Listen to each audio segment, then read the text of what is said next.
여러분 안녕하세요. 저는 주직신학자 곽혜원 박사입니다. 먼저 제5회 길버른 강좌 공모에 제 논문이 선정되어서 매우 감사하고 또 영광스럽게 생각합니다. 이번에 길버른 상을 수상한 것을 계기로 해서 우리 길버른 선교사님의 그 봉사와 헌신의 삶을 기리는 그 신학자로서 제가 평생 살아가도록 힘쓰도록 하겠습니다.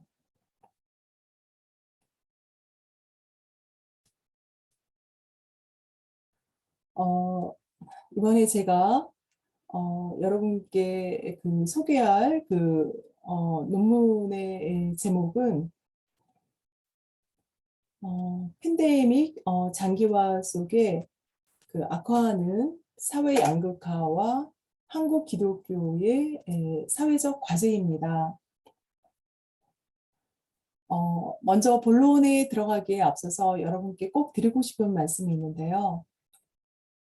다름 아니라 인류의 장구한 역사가 팬데믹과 함께 변천을 해서 문명의 중대한 변곡점에는 항상 바이러스가 관여했다는 사실입니다.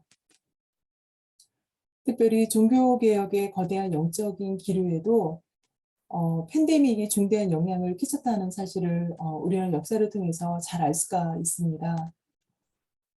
그래서 코로나19와 함께 역사의 변곡점이 우리가 살아가는 21세기에 또다시 도래하게 되었는데요.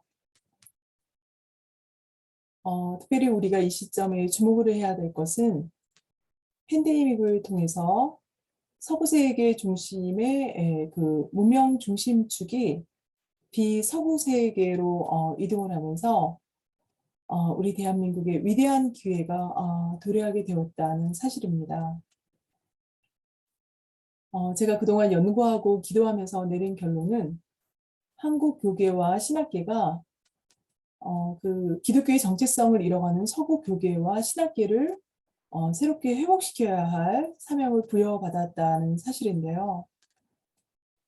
그래서 현재 한국 교회는 역사적인 시험대 위에 서 있고 시대적인 사명자로 부르심을 받은 날카로운 칼날위에 서 있다라고 볼 수도 있겠습니다.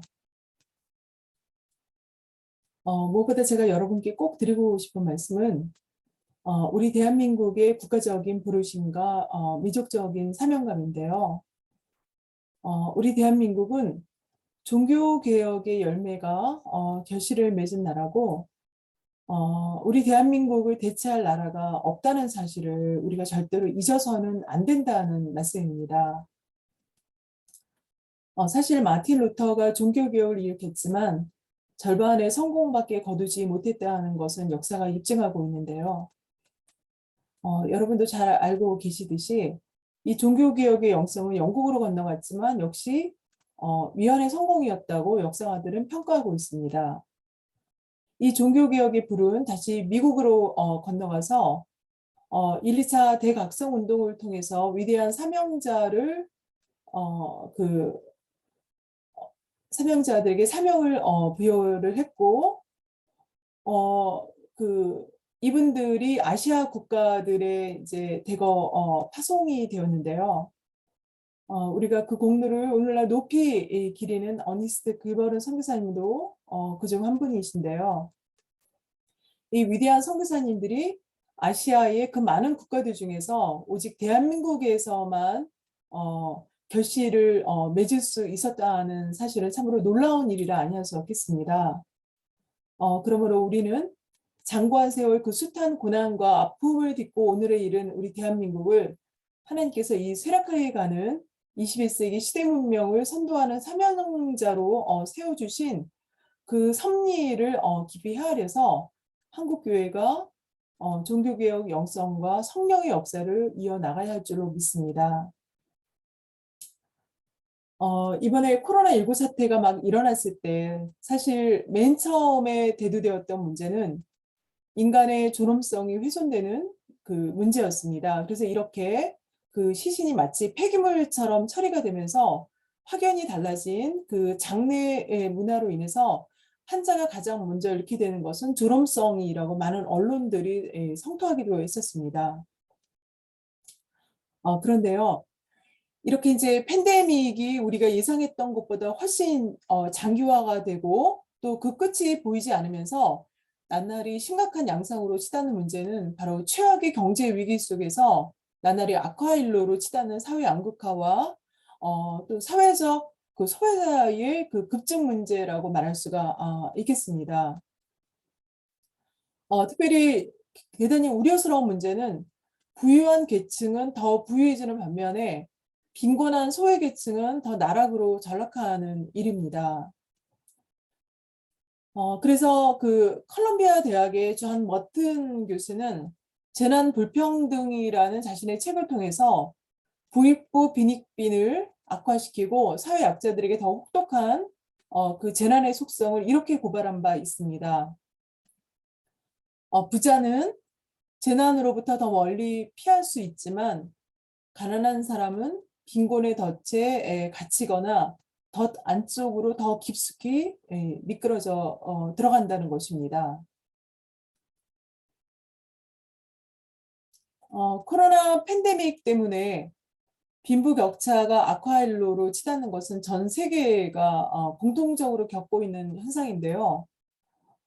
우리나라에서도 소득 양극화, 부의 집중 현상을 뚜렷이 확인할 수가 있습니다. 소득 양극화에 이어서 또 부동산과 자산 양극화로 인해서 2030 그 청년 세대의 상대적인 박탈감과 절망감, 이들 청년 세대와 윗세대 사이의 갈등의 골이 더 깊어졌다는 사실을 아마 여러분도 실감하고 계실 거라고 생각을 합니다. 오늘 본론으로 들어가기에 앞서서 한 말씀만 더 드린다면 앞서 먼저 우리가 깊이 유념을 하고 전제해야 하는 그런 상황이 있는데요. 그것은 다름 아니라 교회는 하나님의 사랑을 전하는 영적인 과제와 또 이웃 사랑을 전하는 사회적인 과제를 그 어느 것도 소홀함이 없이 그 온전히 감당해야 할 중차대한 책임이 있다는 사실입니다. 왜냐하면 복음 전파와 함께 문제 상황에 대한 그 책임 있는 행동은 이 땅의 모든 그 교회가 감당해야 할 마땅한 책무이기 때문입니다. 그렇다면 사회 양극화가 이렇게 이제 나날이 악화일로로 치닫는 21세기 한국 교회의 그 사회적인 과제는 무엇인지 간략히 짚고 넘어가도록 하겠습니다. 한국 교회의 그 사회적인 과제는 제가 20년 가까이 연구를 하면서 패부 깊숙이 이제 깨달은 그 연구 결과물이기도 한데요. 첫 번째로 말씀드릴 것은 한국 사회의 그 근본적인 문제 해결의 그 핵심 과제인 사회 경제적 공평과 정의의 정착인데요. 이게 대단히 그 중요한 이유는 야훼 하나님의 공의가 궁극적으로 사회 경제적 공평과 정의의 귀결이 됨으로써 한 나라의 사회 경제적 공평과 정의는 하나님의 공의가 이 세상 속에 올바르게 실현되는지의 여부를 판가름하는 결정적으로 중요한 척도이기 때문입니다. 특별히 한국교회가 이 사명을 감당해야 하는 그 대단히 중요한 이유가 있는데요. 그것은 하나님의 명령일 뿐만 아니라 사회 약자들을 배려하지 않고는 이들의 생존권을 결코 보호할 수 없기 때문입니다. 그러므로 생존의 벼랑 끝에 선 이들의 그 생명을 지켜주는 것은 우리가 해도 되고 안 해도 되는 어떤 선택사항이 아니라 우리 모두가 생존할 수 있기 위해서 반드시 행해야 할 유일한 길이라고 저는 말씀을 드리고 싶습니다. 둘째로 말씀을 드릴 것은 서로 공존하고 상생하는 생존 모델을 실천하는 사회적 분위기의 개혁인데요. 왜냐하면 우리가 이렇게 하지 않고서는 가난한 사람이나 부유한 사람이나 모두 서로 생존할 수 없기 때문입니다. 또 이게 중요한 이유는 공존과 상생이 인간이 생존하는 데 있어서 결정적으로 중대한 변수가 될 수 있기 때문이기도 합니다. 제가 여기에 대해서도 연구를 상당히 많이 했는데 좀 시간 관계상 여러분께 자세한 말씀을 못 드리는데요. 제가 혹시라도 다음에 강의할 수 있는 그 기회가 있을 때를 기약을 해야 될 것 같습니다. 셋째로 저는 세밀하고 견고한 사회 안전망을 강화하고 또 사회적인 그 소외자들의 생존권을 보호하기 위해서 선별적 복지를 제한하고자 하는데요. 왜냐하면 자살 및 고독사로 사망한 희생자의 다수가 사회적 소외자이기 때문에 이들을 물질적으로 도와주는 사회적 안전망이 구축되어야만 이 문제가 근본적으로 해결될 수 있다는 것입니다. 요즘 대선 전국에서 기본소득에 대한 찬반 논란이 굉장히 치열한데요. 제가 논문에도 기술했듯이 복지에 대한 그 성경의 입장은 보편적인 기본소득제가 아니라 사회 약자들을 집중적으로 돕는 선별적 서민복지의 강화라고 저는 말씀드리고 싶습니다. 넷째로 제가 말씀을 드리고 싶은 것은 그리스도인들이 빈곤을 사회적으로 해결해야 할 구조적인 문제로 바라보는 인식 전환이 요청이 된다는 말씀인데요. 그래서 그리스도인들이 인간의 존엄성이 구현된 정의로운 사회를 위해서 헌신해야 된다고 저는 말씀을 드리고 싶습니다. 다섯째로 우리가 인정을 할 수밖에 없듯이 지금 오늘날 한국 교회는 엄청난 역량과 막대한 물적 또 인적 시설 자원을 가진 그 거대한 그 공동체로 한국 교회가 성장을 했는데요. 이 한국 교회가 결국 움직여야만 사회 경제적 글로벌화가 올바른 방향으로 나아갈 수가 있기 때문에 우리 그 주의 종들이 성도 한 사람 한 사람이 하나님 나라를 위해서 하나님 썩어져가는 미랄로 헌신할 수 있도록 이들을 끊임없이 동기부여하고 알곡 성도를 키우는 일이 결정적으로 중요하다라고 저는 말씀을 드리고 싶습니다. 제가 여기에 대해서도 굉장히 여러분께 드리고 싶은 말씀이 많은데 제가 아무래도 다음으로 넘어가야 될 것 같습니다. 최근에 바이러스 전문가들이 향후 최소한 5년 정도 그 팬데믹 위협이 강타할 거라고 전망을 하고 있는데요. 그렇기 때문에 저는 상생하고 연대하는 한국 교회의 그 생명 공동체가 그 어느 때보다 절실히 요청된다고 말씀을 드리고 싶습니다.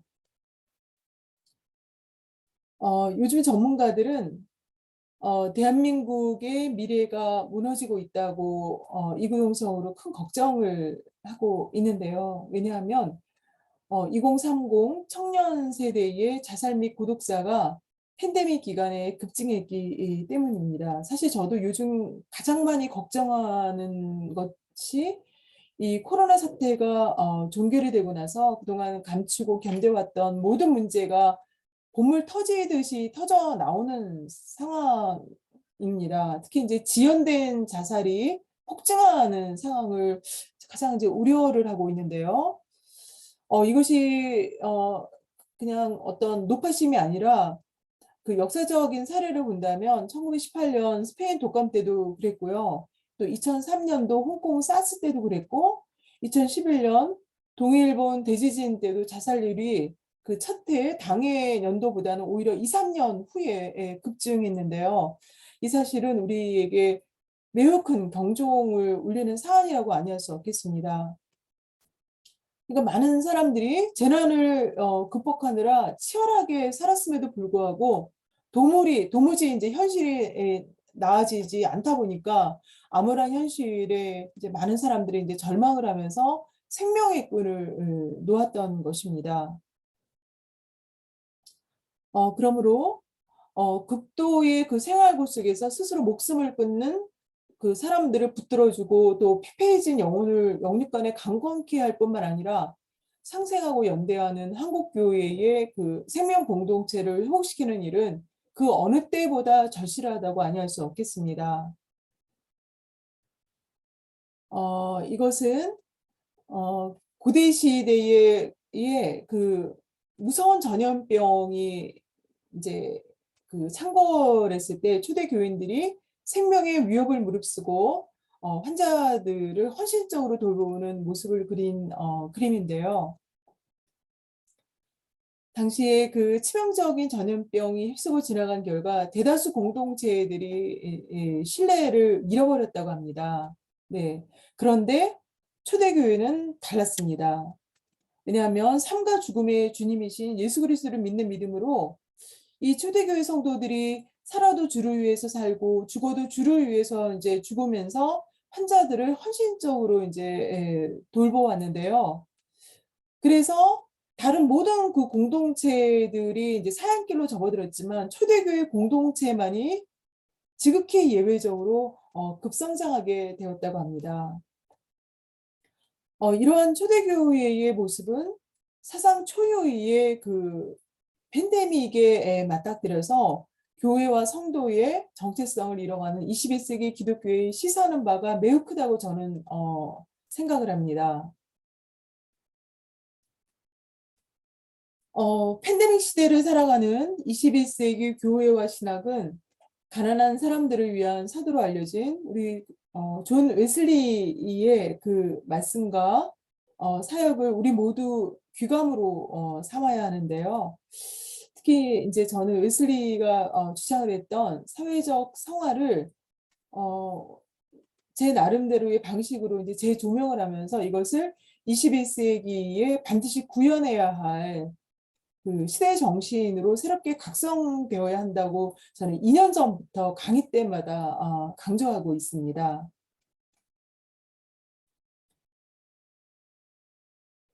이게 이제 마지막 PPT인데요. 히브리서 13장 6절 말씀은 오직 선을 행함과 서로 나누어 주기를 잊지 말라. 하나님은 이 같은 제사를 기뻐하시느니라고 말씀하고 있고 또 디모데전서 6장 18절 19절 말씀은 선을 행하고 선한 사업을 많이 하고 나누어 주기를 좋아하며 너그러운 자가 되게 하라. 이것이 장래에 자기를 위하여 좋은 터를 쌓아 참된 생명을 취하는 것이니라고 말씀하고 있습니다. 이 말씀을 통해서 하나님께서 현재 영적으로나 경제적으로 황폐해진 이 시대를 살아가는 우리 21세기 그리스도인들에게 주시는 말씀이 대단히 의미심장한데요. 선한 행실과 영원한 생명이 서로 뗄래야 뗄 수 없이 상호 불가분리의 관계에 놓여 있다는 사실은 이제 성경이 우리에게 가르친다는 말씀을 제가 끝으로 이제 말씀을 드리면서 제 논문 소개를 마치고자 합니다. 제가 한 말씀만 더 드린다면 인간의 노력이 거의 무력해 보이는 정말 너무나 그 가공할 만한 대재앙 앞에서 많은 사람들이 어떻게 대처를 해야 될지 몰라서 몹시 난감해하고 있지만 우리 그리스도인은